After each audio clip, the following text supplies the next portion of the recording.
Do you ever find yourself saying, "I'll do it later"? Maybe it's cleaning your room, studying for an exam, working on a project, or even starting that business idea you've been thinking about for months.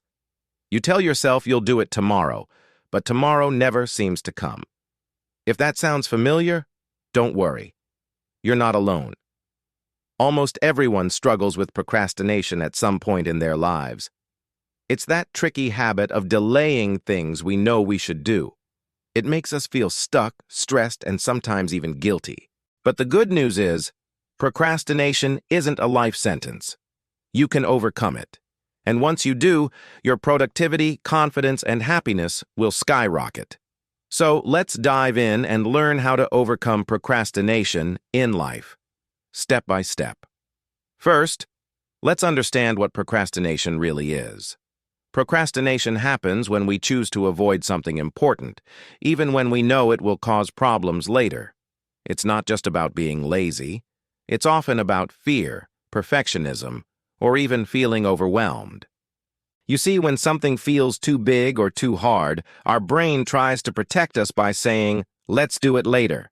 It tricks us into choosing comfort now, even though it causes stress later. The first step to overcoming procrastination is awareness. Recognize when you're procrastinating. Ask yourself, am I really busy, or am I just avoiding something? Sometimes we disguise procrastination as planning, or researching, or waiting for the right time. But the truth is, the right time will never come. You make it right by starting. So the first strategy is simple. Just start. Even if it's small, start something right now.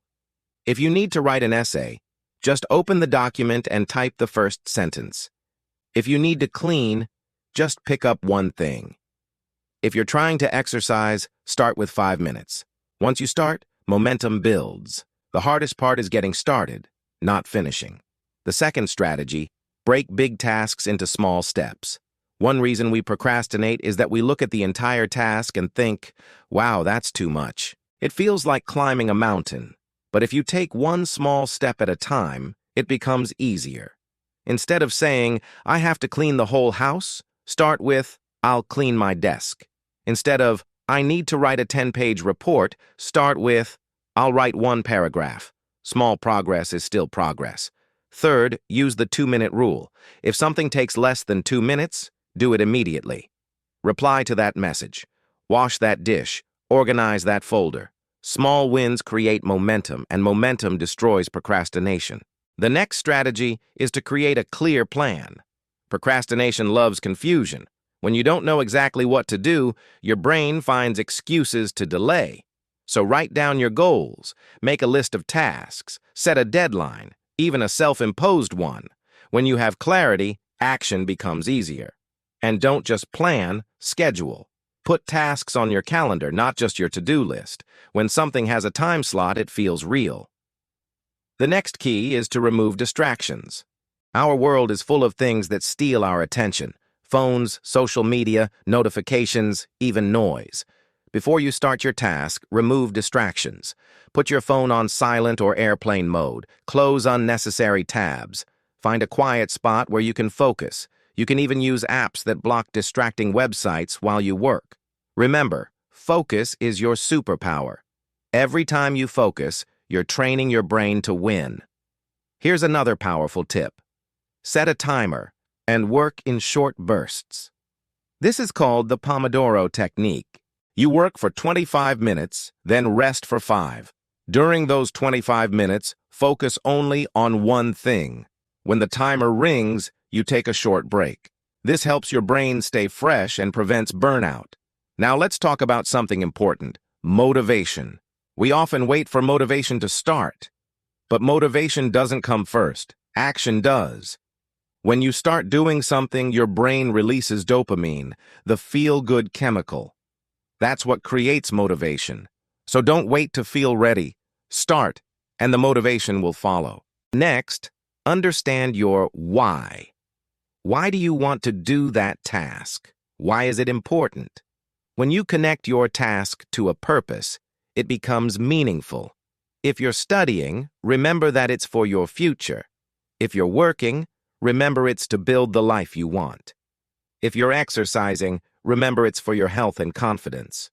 When your why is strong enough, your how becomes easier. Now, sometimes procrastination happens because of fear. Fear of failure, fear of not being good enough, or fear of judgment. But here's the truth. Nobody is perfect, and everyone starts somewhere. Don't aim for perfection. Aim for progress. Perfectionism is procrastination in disguise. Done is better than perfect. The more you take action, the more confident you'll become. Another reason people procrastinate is because they feel overwhelmed. Maybe you have too many things to do. When that happens, take a deep breath and focus on one thing at a time. You don't have to do everything today. You just have to start something today. And don't forget to reward yourself. When you complete a task, celebrate.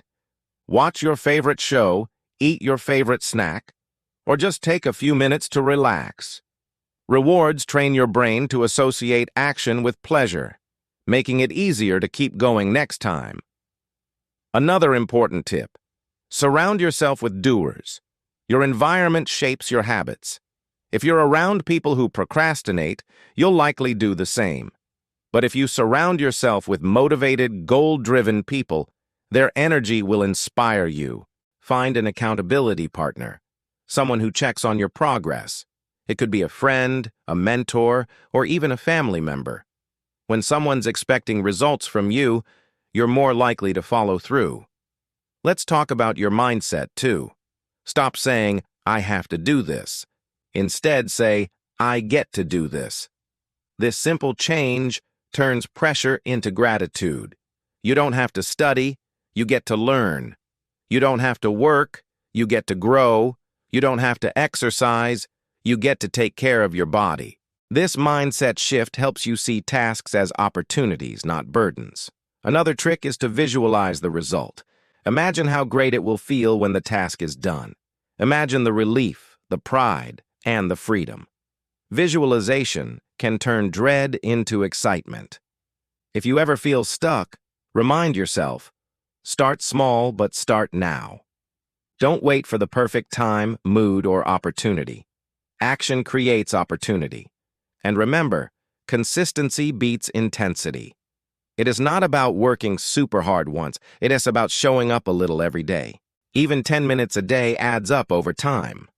Procrastination may seem harmless, but it slowly steals your dreams. Every time you delay something important, you lose a piece of progress. But when you take action, no matter how small, you build discipline.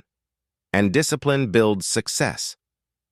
Think about it this way: life rewards those who take action. The people you admire, entrepreneurs, artists, athletes, leaders, all have one thing in common. They act even when they don't feel like it. They've learned that you don't need to be perfect, you just need to begin. So take a look at your goals. What have you been putting off? Start today, not tomorrow, not someday, right now. Open that book, make that call, start that workout, do something, anything that moves you forward. Because action today creates success tomorrow. Procrastination may whisper, "You can do it later." But the truth is, later becomes never. So stop waiting, start doing. Every small action you take today brings you closer to the life you want. And when you look back, you'll be proud that you didn't just think about it. You did it. Remember, procrastination ends where action begins. You have the power to take charge of your life, to focus, to move forward, and to achieve amazing things. So don't let procrastination steal your time. Time is precious, and every minute counts. Take action now, because your best life starts the moment you stop waiting and start doing.